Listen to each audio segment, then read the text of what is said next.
fue después despacho en el que yo estuve 12 años como alcalde, o la salida de Unamuno del Paraninfo, el fatídico día de la raza, en 1936, meses antes de su muerte, pues nos da unas dimensiones que solamente el cine y Basilio Martín Patino puede darlo de una manera tan clara en la guerra civil de 1936-1939 y la larga posguerra.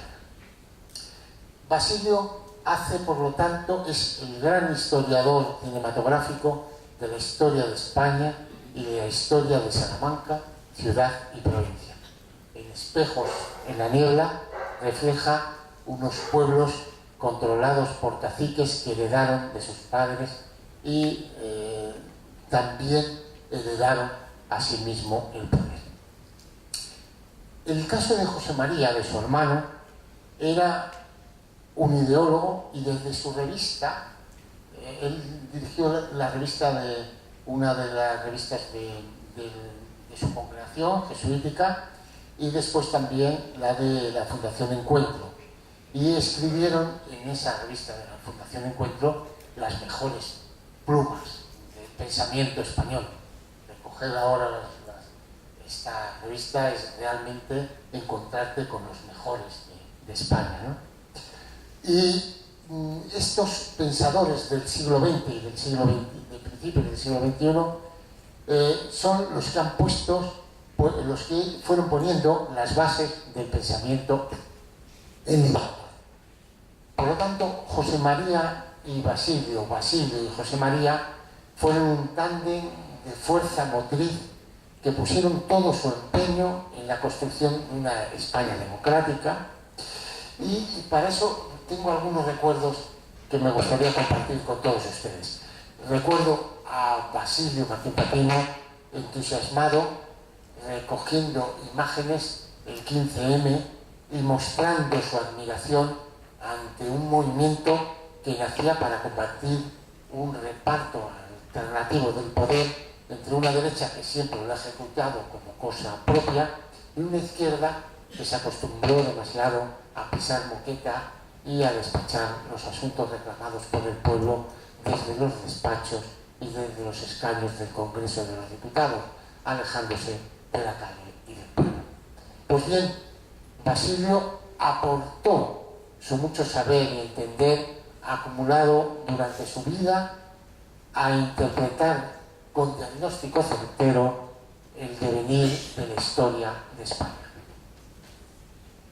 Los conocí a ambos, gocé de su amistad, compartí sus anhelos y desvelos, me entusiasmé con sus utopías y sueños, y por eso estoy agradecido a sus aportaciones. Es curioso que la vida aporta a veces coincidencias que llegan incluso a la muerte. Dos genios del cine, uno como director, Basilio Martín Patino, otro como crítico y estudioso, Juan Antonio Pérez Millán, del que ya nos ha hablado el director de la Filmoteca, nos han dejado este verano, con ellos, Salamanca y España quedan huérfanos de dos genios que siempre estarán en el recuerdo y en el afecto de los salmantinos. Vivieron en el corazón de Salamanca, junto al huerto de Calixto y Melibea. Me estoy refiriendo a la familia de Basilio y a la de José María. Y junto al jardín del Visir. Fueron las idas y venidas de las sotanas, entrando por las puertas de las catedrales, joyas arquitectónicas que abrieron los ojos de los hermanos a una Salamanca culta y talada. Pero otras realidades se abrían también. Las cruzadas y una casa de prostitución en sus inmediaciones le hicieron ver a los hermanos que la vida tenía distintas aristas. Salamanca ha sido una ciudad que ha tenido la suerte de tener siempre en su larga historia quien la cante.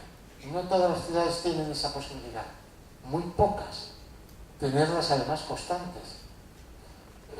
Recuerden ustedes a Carmen Martín Gaite, o a Gonzalo Torrente Ballester, que fueron los cantores de Salamanca, escritores de prestigio, que estuvieron en la nómina de cantores de Salamanca del siglo XX.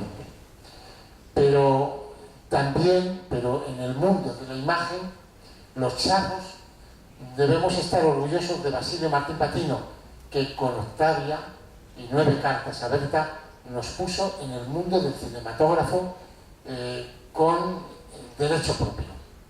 Basilio y José María nos dejan un legado que debemos saber leer. Fueron generosos hasta límites insospechados.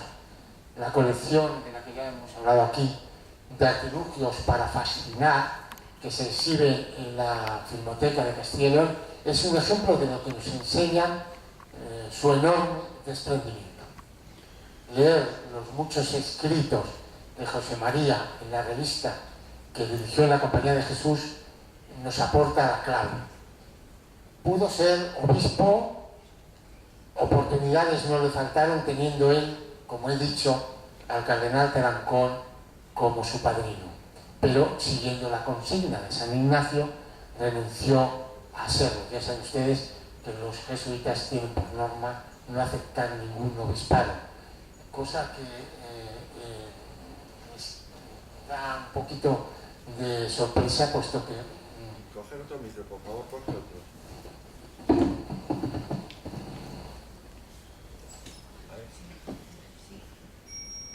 Sí. Entiéndelo. Sí, digo que da un poquito de sorpresa, puesto que, como saben ustedes, el Papa actual es jesuita. Basilio conectó con el pueblo, con los personajes que salían en sus películas. Por ese motivo, tuvieron gran repercusión sus trabajos. Recuerdo aquella noche de verano en la plaza de Traguntía, donde vimos en uno de los costados de la iglesia la proyección de espejos en la niebla. ¿Recordáis?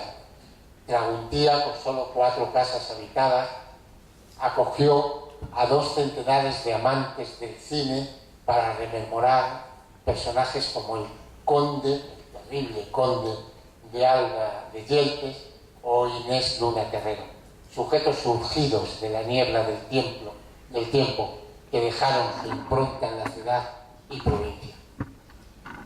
Yo fui el subdelegado del gobierno que rehabilitó el cuartel de Traguntía, que estaba en ruinas, en mi condición de presidente del patronato, y una de las causas para rehabilitarlo fue que Basilio siempre me decía lo mismo: no dejes que se caiga, porque estaba en una situación realmente de ruina, como todos ustedes que son cercanos pudieron comprobar en su tiempo. También recuerdo el ciclo de películas de Basilio en la Tenada de Morille. Allí, junto a todo el pueblo, recordamos el baile del grupo de coros y danzas y el baile del salón en el pueblo en aquella memorable película de 9 cartas a Berta.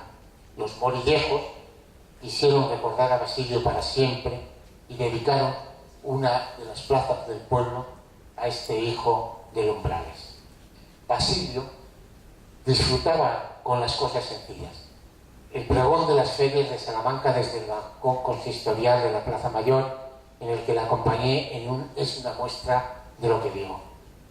Rehabilitó su antigua casa junto al jardín de Calixto y Melibea y aportó a la Salamanca, recuperando el viejo muro serigrafiado y la conservación de un precioso patio de vecindad.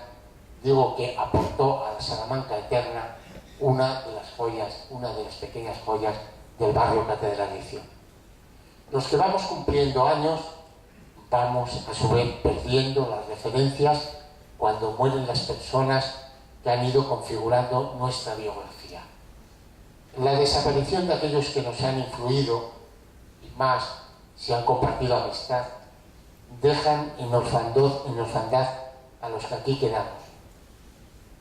Un poeta, fuera de toda duda, el máximo exponente del lirismo nacido en Salamanca, Fray Luis de León, logra exponer en su poesía dedicada a la ascensión del Señor la sensación de Salamanca con esta orfandad y la sensación de soledad en la que quedamos los que continuamos el camino y que todavía no hemos llegado a la meta.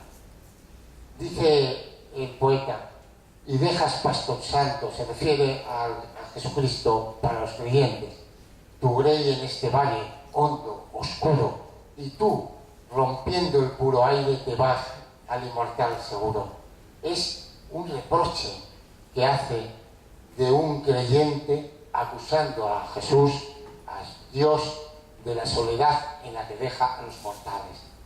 En los principios del siglo XXI conocí un anciano con el que me cruzaba en el semáforo de Canalejas con la calle Alamedilla en la que vivo.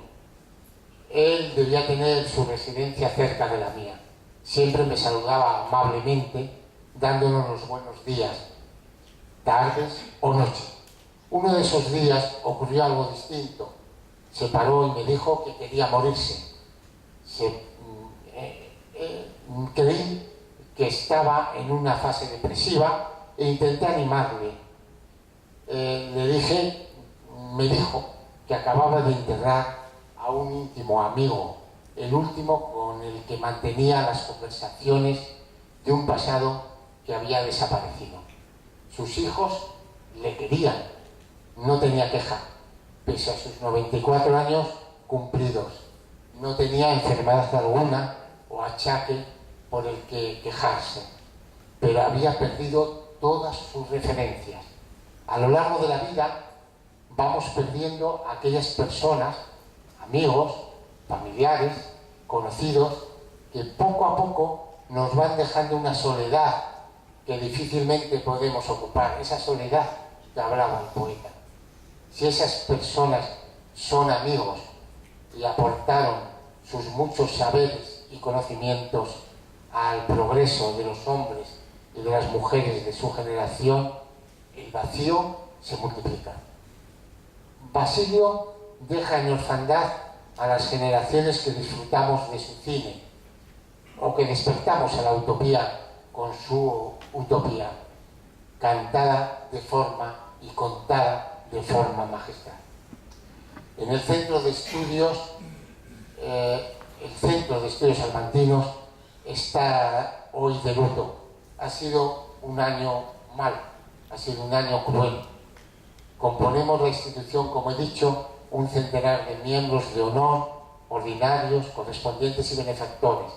Este curso que ahora acaba, 4 de nuestros miembros han fallecido, todos conocidos de ustedes. El que vistió Salamanca, Agustín Casillas, el gran escultor, el gran catedrático de latín, Gregorio Hinojo, la persona que más sabía de cine, Juan Antonio Pérez Millán, y la persona que hoy recordamos con cariño todos sus amigos, Basilio Martín Patina. Tanto a Pilar como a Teresa les agradezco mucho el que hayamos compartido, vosotros como familia más cercana y nosotros como amigos, a un personaje tan brillante como Basilio. Muchas gracias.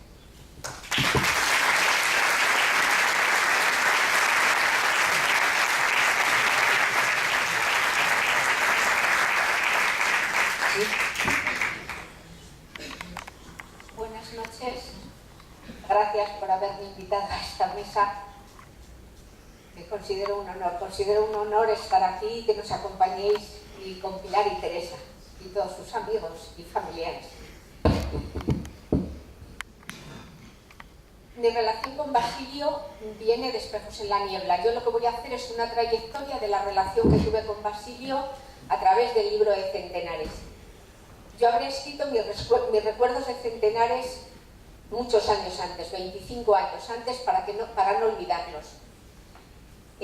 La siguiente referencia que yo tenía de mis familiares, aparte de los abuelos con los que había convivido, era una fotografía que salió publicada en 1996 en la Gaceta, que me decían en casa que eran mis tatarabuelos, que era una fotico pequeña que había colgada por allí en una pared, y empezaron a hablar los padres y los tíos de de lugares, nombres, personas, toda la relación que había de un entramado de la familia, pero se remontaban, lo principal era, se remontaban a 1901, cuando los tatarabuelos y sus 8 hijos, que en aquel momento yo no sabía que eran 8, pero todos sus hijos fueron expulsados del cuartón de Traguntía por una historia de unos amores. Y yo hasta ahí llegaba.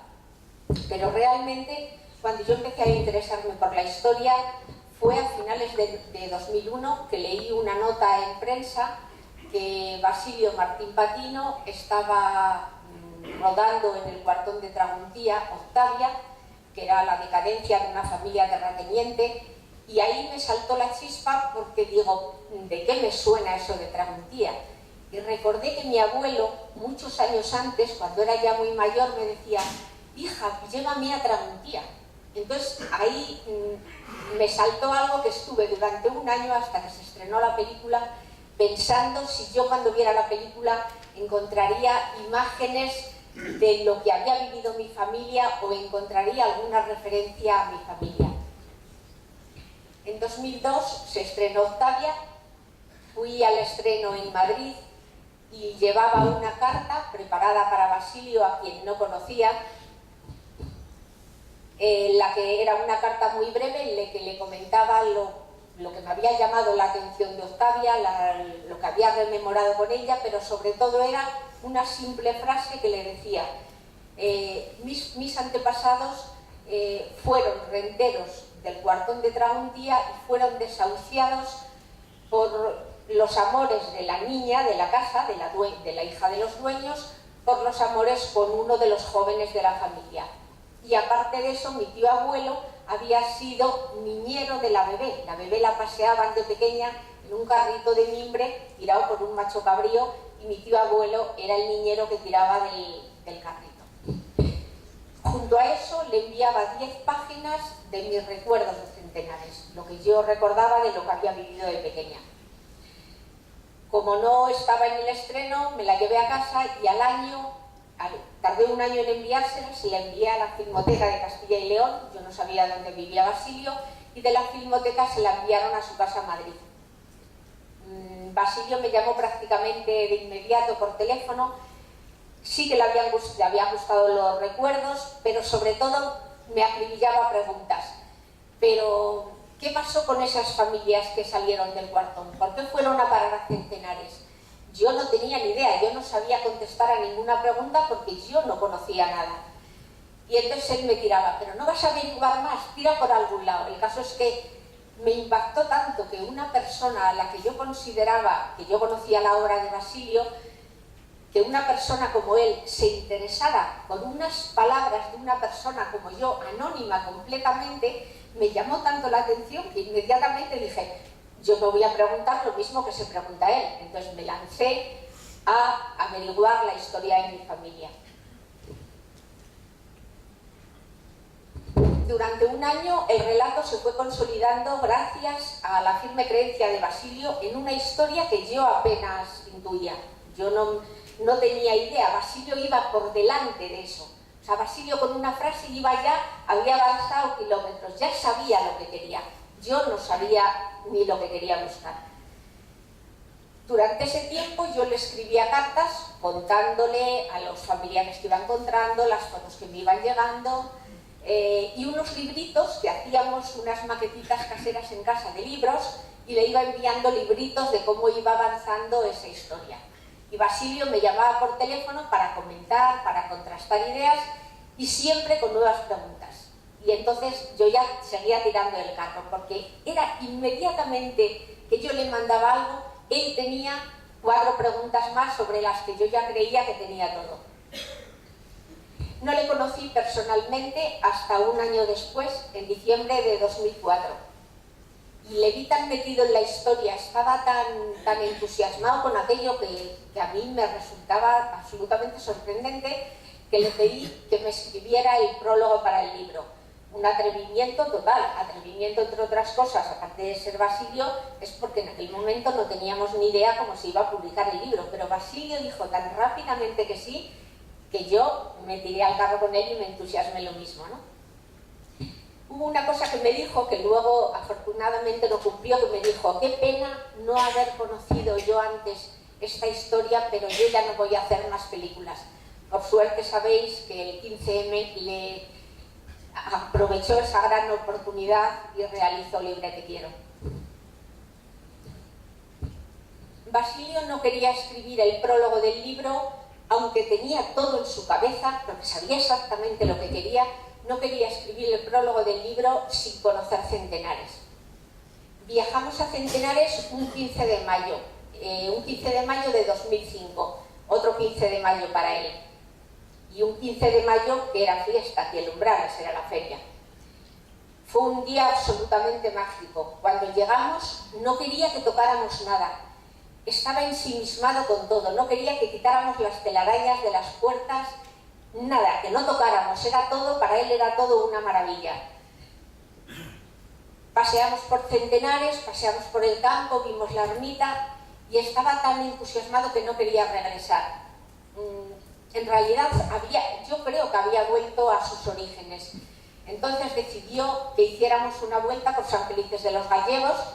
Visitamos San Felices, pasamos allí un tiempo y vinimos al Umbrales. El Umbrales era la feria, estaba todo el mundo en la calle, pero lo primero que hicimos fue ir a la calle de su padre. Paseamos por la calle del Buen Maestro Don Desiderio.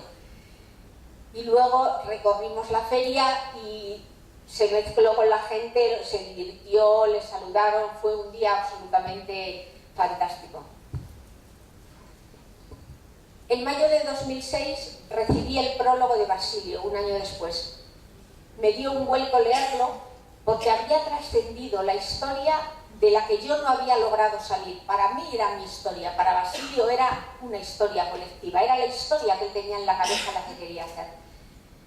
En junio me pidió que le acompañara a la Facultad de Comunicación de Salamanca, había una charla de cine y nacionalismos y quería que presentáramos esos materiales porque tentaba constantemente a los estudiantes que hicieran algo con eso, que eso era algo muy valioso, que él no iba a hacer más películas, pero que por favor aprovechaban el material que allí estábamos mostrando. Afortunadamente los estudiantes no la aprovecharon y la aprovechó Basilio luego en Espejos en la Niebla.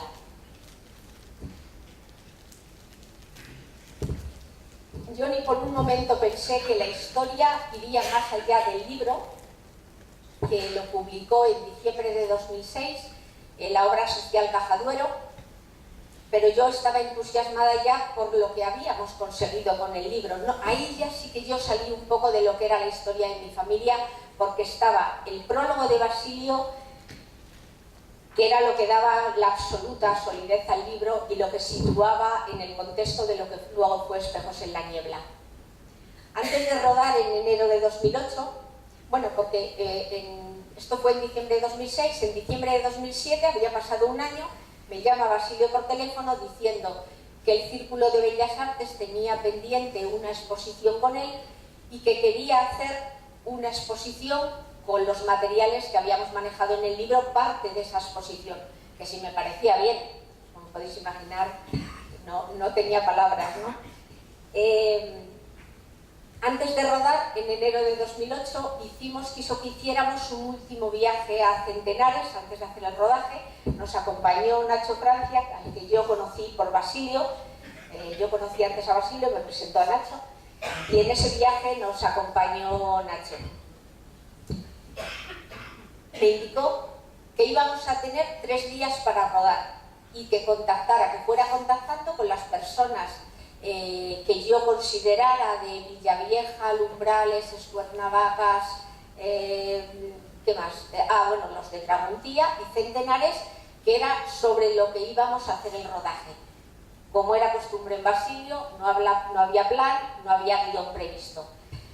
Yo contacté a todas las personas, efectivamente todo el mundo se adaptaba a que dentro de esos 3 días habría un rodaje sin saber cuándo se iba a rodar ni qué se iba a hacer. Pero todo el mundo aceptó, incluso los cambios que sobre la marcha Basilio siempre hacía, y evidentemente aquí también los hubo, gente de campo que se adaptó perfectamente y todo el mundo acudió y respondió como Basilio quería.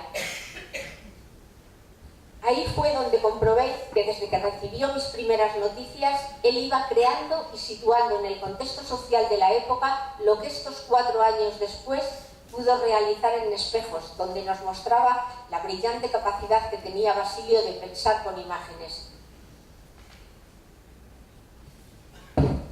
La claridad que tenía en lo que pretendía, y digo la palabra que Maite ha dicho antes, era su fascinación por las cosas. Arrastraba, no tenía límites. En Centenares rodaba, desbrozaba, transportaba reclinatorios, hacía lo que fuera, pero no tenía horario.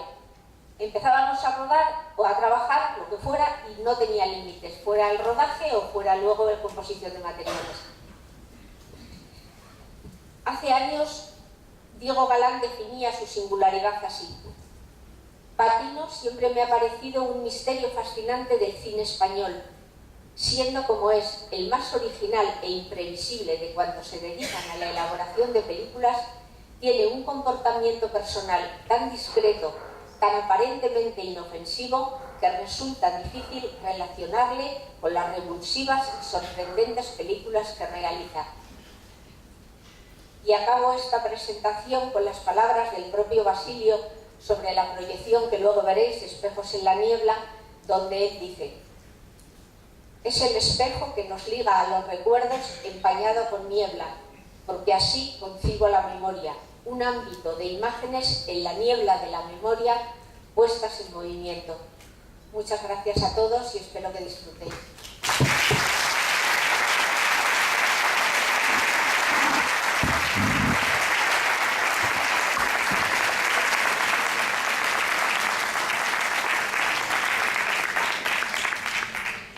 Muchas gracias, pero el plan se nos ha ido, todos nos hemos ido más allá de donde estaba previsto y el plan se nos ha ido probablemente al traste. Vamos a ver, yo tenía previsto ahora proyectar una galería de fotografías de la familia Martín Patino y fundamentalmente de Basilio.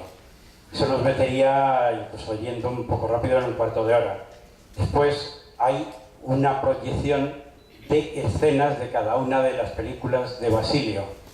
Son unos 45 minutos. Y después venía Espejos en la niebla, que son 68 minutos. Es decir, donde nos vamos, probablemente nos tengamos que merendar algo, o cenarlo, antes de, perdón. No sé que por qué a lo mejor se puede tener preferencia. Desde luego, todo no lo podemos dar, porque a lo mejor había quien aguantaría todo el recorrido, pero evidentemente hay que irse a casa, ¿no? ¿Qué podemos hacer? Proyectar las fotos y espejos y eliminar la secuencia de sus películas. ¿Sí? Bien, pues proyectamos rápido las fotos y luego vamos con... Bueno, quiero indicar, porque por reiteración se han referido a ellas, Pilar y Teresa, que se encuentran aquí, la viuda de Basilio y su hija, aunque ahora veo que Teresa no está porque habrá ido a atender a un animalillo que tiene por ahí, se encuentran aquí, nos acompañan y que nos alegra que en este acto distendido, que desde luego no tiene, ni queremos que sea triste, sino de recuerdo a ese gran creador que fue Basilio Martín Patino, que estén aquí presentes. Esta mañana se han depositado las cenizas de Basilio en el cementerio de Salamanca, en la tumba donde se encuentran sus padres y todos sus hermanos, salvo Pepe, que está en el Panteón de los Jesuitas de Madrid.